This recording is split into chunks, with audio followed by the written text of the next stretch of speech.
तपाईले ठट्टा ठान्नु भएको छ ठट्टा ठान्नु भएको छ कहाँ ठट्टा ठाने हजुर मान्यजी यो जिल्लामा सम्मान गर्छु आग लाग्छ अहिले तपाईँ हेर्नु शान्ति सुरक्षा हजुर पनि जिम्मेवारी हो हजुर तपाईँ कानुन कार्यान्वयन शान्ति सुरक्षा हजुर पनि जिम्मेवारी हो एउटा म रिक्वेस्ट गरेँ कि म चाहिँ बारातबाट आउँछु बारातबाट जानुहुन्छ म तपाईँको के हो तपाईँको डकैतको व्यवहार गर्नु भएको छ त्यसको लागि पुरा जिल्लामा शान्ति हुन्छ क्या हजुरले त्यो भन्ने त्यस्तो मान्यजीले त्यस्तो अशान्ति हुन्छ मान्यजीले अशान्ति हुन्छ पुरै आग लाग्छ मान्छे मराउँछु खुन एकदम हुँदैन तपाईँलाई हतकडी लगाउँछु तपाईँलाई ठिक छ म जेल जान तयार छु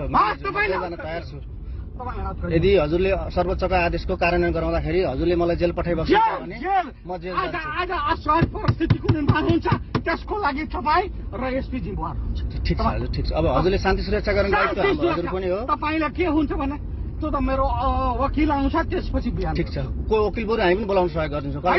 तपाईँले गर्नु मर्जी होस् हजुर तपाईँहरू कस्तो मान्छे हुनुहुन्छ तपाईँ यसको तपाईँले जुन व्यवहार आज गर्नुभयो त्यसको भुक्तभोगी तपाईँ र एसपी हुन्छ तपाईँ र एसपी ठिक छ हजुर ठिक छ हामीले त एउटा सर्वोच्चको फैसला कार्यान्वयन गर्ने हो होइन त्यसको लागि पुलिस लिएर जान मिल्छ तपाईँले मेरो बारातबाट हजुर त मान्यज्यूलाई पुरा सम्मान साथ मैले जय नेपाल नमस्कार गरेर यस्तै तपाईँले एउटा डकैत जस्तो यही चौकमा हजारको मान्छे हुन्छ के का निम्ति हजुर के का निम्ति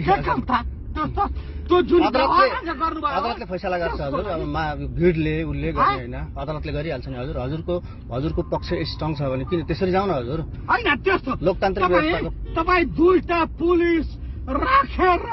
यो जुन प्रदर्शन गर्नुभएको छ यसको भुक्तभोगी तपाईँ हो अब हजुरले मलाई कहाँ दोष दिन मिल्छ